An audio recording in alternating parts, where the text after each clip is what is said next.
Hey everyone, thanks for joining us again. Today we're going to be talking about candlesticks. Now, this is actually a new chapter that was introduced in 2018.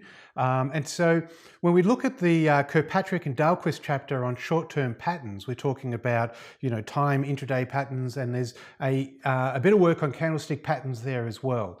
Now, this one's actually probably a better introduction before that. So we're going to position that in our course so that you get this one first. But in the text, just note that in 2018 at least, this one comes after. But I think it's a far better introduction, whereas Kirkpatrick and Dahlquist's work was more along identifying different patterns and different patterns that you're going to remember. Obviously, remember in the glossary at the end of the course are all the patterns that you need to know for the exam.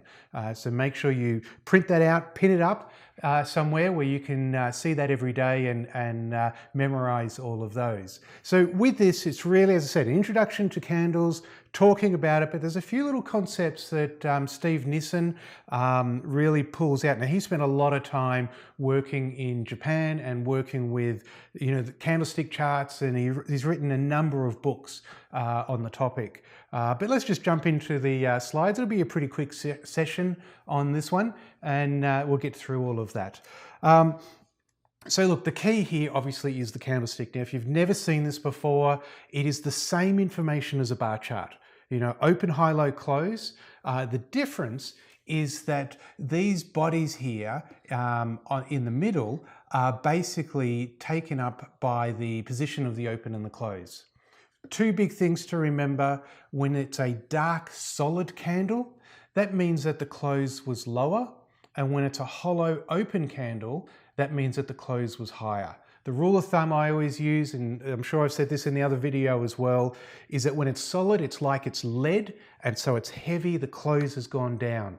When it's hollow, it's like it's a balloon and open, and the close has gone up. So just keep that in mind. Now, if you're ever using a package, sometimes they do red and green. I wish they wouldn't do that. It just goes against how candles are supposed to be. I think typically green candles are up and red candles are down. But any proper way of doing candles would have hollow and solid. They're the ways that we look at it. Because when you look at the chart, you can see that massive solid color. And so it makes it really easy to see the patterns. When they're red and green or different colors, it becomes quite difficult. So do keep an eye out of that. So candlesticks, they're one of the earliest forms of technical analysis that we know of, because it's actually back in the 1600s. There's records in Japan of rice futures, and this was a way that they were keeping track of price by using these candles. So, 400 or 500 years ago, it's pretty amazing. They obviously use the same data as the bar chart, the open, high, low, and close. As you can see there, the bodies being solid or hollow is the difference there. Now, we often call that the real body as well.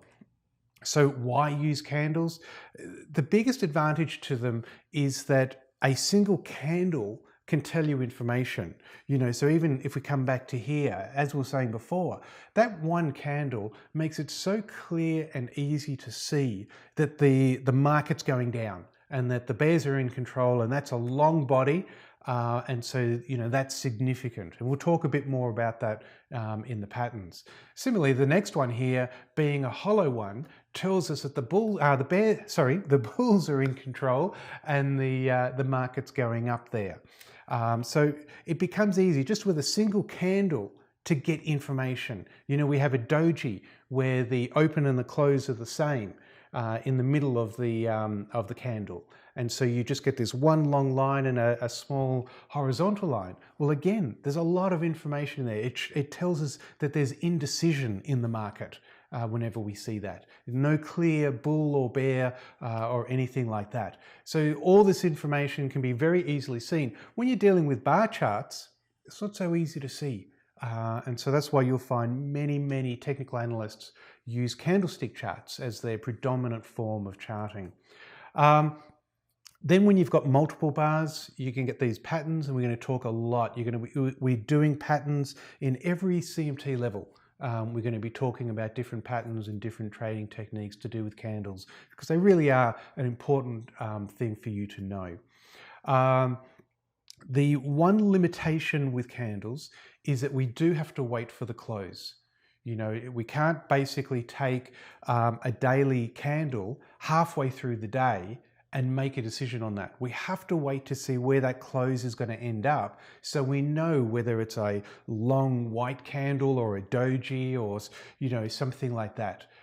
So that's what, you know, some would call a limitation of candles. You know, again, make sure you do know that. One of the ways around that is that if you're waiting for a signal on a candlestick chart, on a daily candlestick chart, you can flick down to hourly chart, for instance, and say, okay, well, if I suspect that this is going to be a bullish candle, let me go down to hourly and let me look at what's happening on the hourly basis. Do I see a bullish rally? If I do, then that may be confirming. Nevertheless, you know, we would always say best to wait for confirmation on these trades.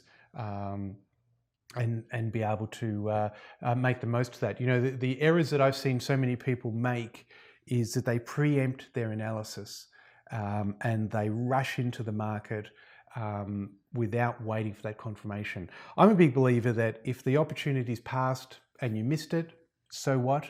There's plenty more opportunities. So long as you're disciplined in your approach, there's plenty more opportunities to take advantage of in the future. It's when we rush in too late that we usually miss out on the opportunities, and you know, we miss out on the next opportunity because we've tied up all our capital. While candles highlight areas of support and resistance, they do not offer price targets. So we can use them for patterns, we can use them to identify periods of reversal or continuation, but you know, they're no good for any price targets. So not like a point and figure where we can use horizontal targets and vertical targets, or even Elliott with the Fibonacci structures or anything else. You can't do that with candles. So again, one of the limitations. This is actually why a lot of people like Steve Nison will talk about tying together candles with Western technical analysis. And of course, because it's the same open, high, low, close, all of the same Western technical analysis, you know, your RSIs, your moving averages, your volumes, your oscillators, they all work on candles exactly the same as they would work on a bar chart. So we can use all of those as well. So very important that we can use both of these together and to build a big picture. Now again, when we get to CMT3, there's going to be a lot of cases. You know, I would even think that nearly 20 to 25% of the exam is based on you being able to look at a chart. It'll always be a candle chart with all this analysis on it, Bollinger Bands, volume, RSIs, and you have to make a call. And we'll talk about that as we go through the courses and teach you how to do that. But that's a big part. And the hard part actually is that this is not in the text. And yet it's such an important part of the exam. But this is why using candles is, you know, should be the #1 chart that you do in technical analysis, because we use it so much. All right, so the construction again, you know, we've talked about this already. We've got the highs. So going through here, this is the high of the day. This is our open in this case, and our close. It was a solid bar, the close was lower, and then this is our low. Now some terminology. We call this the upper shadow, and then obviously the lower shadow, and then this is called the real body. Sometimes they call it the body, sometimes the real body. Both mean the same thing. So, you know, the length of it, the color of it tells us information. You know, if this was a really short body here, then we'd be saying, okay, well, it's a little bit down, but there's not much conviction. When we see a really long shadow under a candle, that tells us that during the day, you know, the bears pulled that market down, but then before the end of the day, the bulls got back in control and pulled it back up again. So there's a lot of information in the relationship between the body and the shadows. So, you know, just keep all of that in mind. A lot of analysts actually ignore the shadows when they do their analysis and their studies. You know, if they're looking for support and resistance, they'll ignore the shadows and just look at the bodies because they're looking for closes and things like that. Often the body is referred to as the essence of the candle. So make sure you keep that in mind as well, because I can see questions like that coming up. Candlestick charts convey information that is sometimes missed on a normal bar chart. And the more you look at these charts, the more you'll see that. One type of chart pattern which Steve Nison talks about here is the shaven head and the shaven bottom. Basically, that's when, like in the case of this one, we're opening right on the high of the day and then going down. And so it's shaven head, extremely bearish sentiment there. Shaven bottom, the opposite. We're opening at the low of the day and then the market goes up. And so again, we'd call that a shaven bottom, very bullish sign because there's a lot of conviction. Nowhere through the day did the bears bring that market back down below the open of the day. So keep those ones in mind. A couple other candle observations, just some things that, we've pulled out of the text that we think that you really need to know for the exam. As I said, a long hollow body is extremely bullish. A long solid body is extremely bearish. Keep those in mind. So you see a long candle and it's really solid, then, there's a lot of, it's an extremely strong signal in that one bar, or one candle, I should say. The Japanese believe, as do Western technical analysis, that the first hour in the day sets the tone for the day. So basically, the first hour is when the market absorbs everything that happened in the world overnight or over the weekend. And there's a lot of moving going on, a lot of people adjusting positions. Then it quietens down during the day. And then towards the end of the day, the last hour, that's when people are readjusting positions. They're trying to decide, are they going to hold their position overnight? And so there's a lot of activity there again. That's why the open and the close is so important, and the relationship between the two. What happens in the middle of the day, and we do this in other areas of the course, we talk about the volume and how volume drops off through the middle of the day. And you'll see most of the volume at the open and at the close, and then it peters out. And so there's a lot of activity. So that's where the open and close is so important. The relationship between them is so important. But if we get a intraday high or an intraday low, that's of less importance. Again, this is why candles are so important, because when we just look at the real bodies, all we're looking at is the open and the close. We're not worrying about the intraday high and low as much. So again, candle patterns. These are just some notes again out of the text, things that are worth knowing about.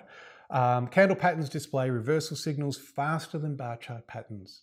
Now, I'm not sure in the course yet whether we've done this, whether we've done wedges and ascending triangles and things like that, head and shoulders.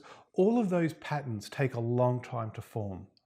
Whereas candlestick patterns, we get an idea earlier. In fact, when you think about a ascending triangle, so, we've got a support line coming up, we've got a horizontal resistance line here, and the market's bouncing between. We can actually use candles within the context of that pattern. So the candles can tell us and confirm for us as we're coming up to that resistance line, are we about to turn, or are we going to go and break through?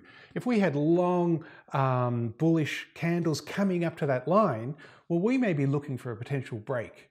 But if we're starting to see dojis and we're starting to see, some of the patterns coming in, which would lead us to think that the trend is slowing down again, then that would be giving us a bit of an idea that, okay, we're going to be holding in this ascending triangle pattern for a bit longer. So we can use these together, but nevertheless, because they're usually 2 or 3 bars or candles to come up with these patterns, we get the idea a lot faster than if we were, just looking for the bar chart patterns.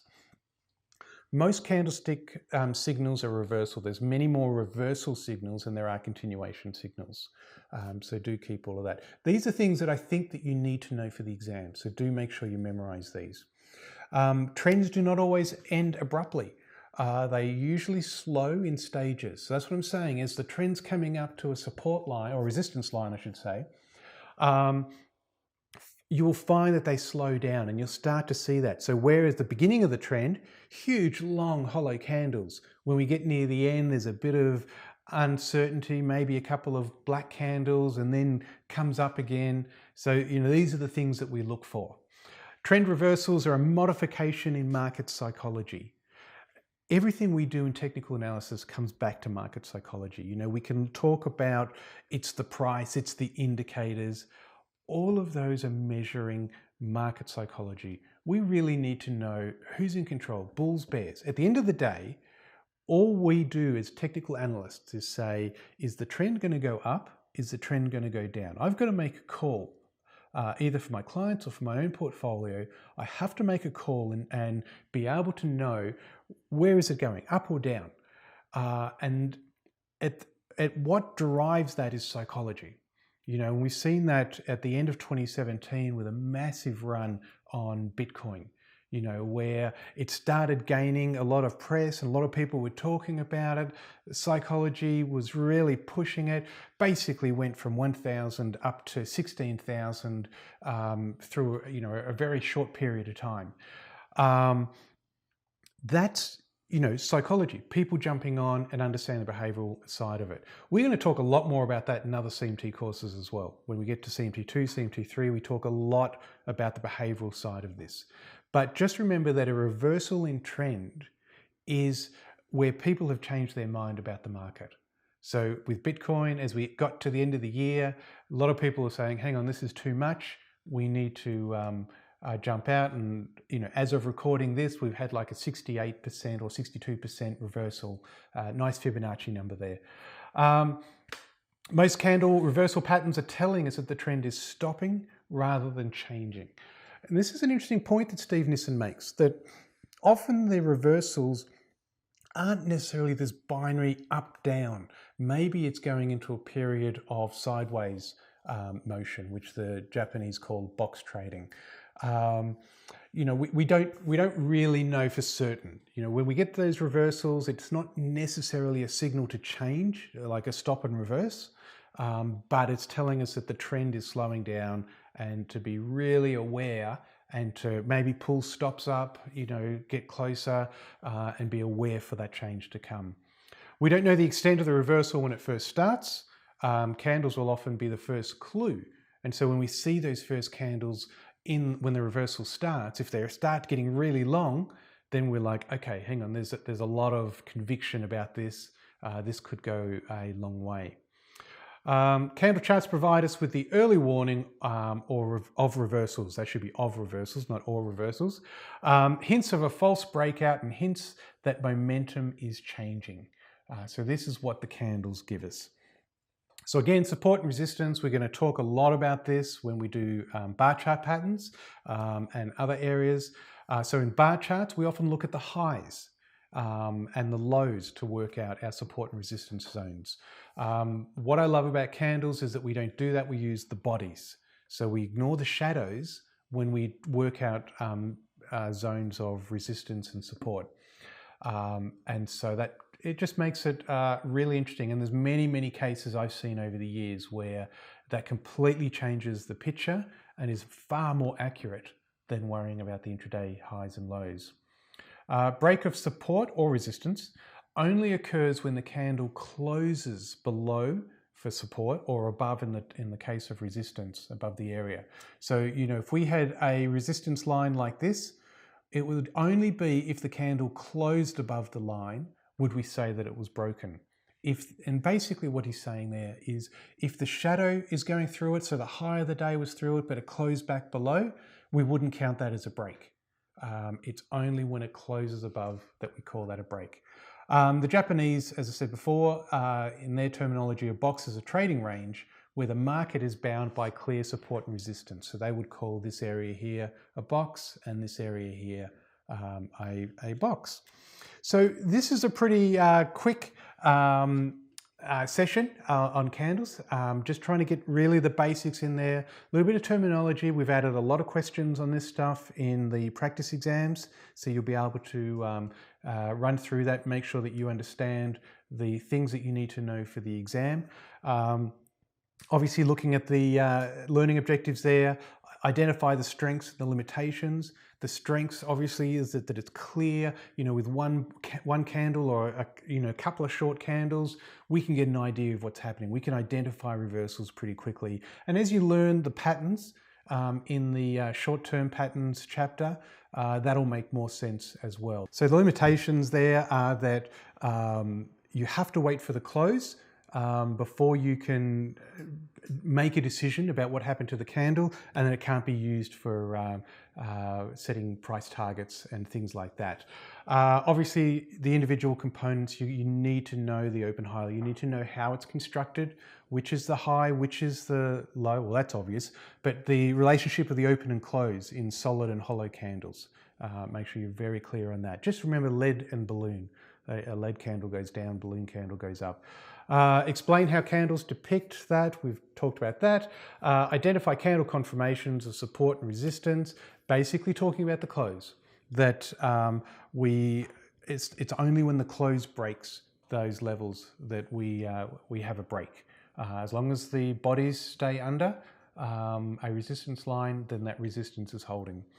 And then identify patterns that provide potential reversal signals. Well, we didn't do that in this chapter.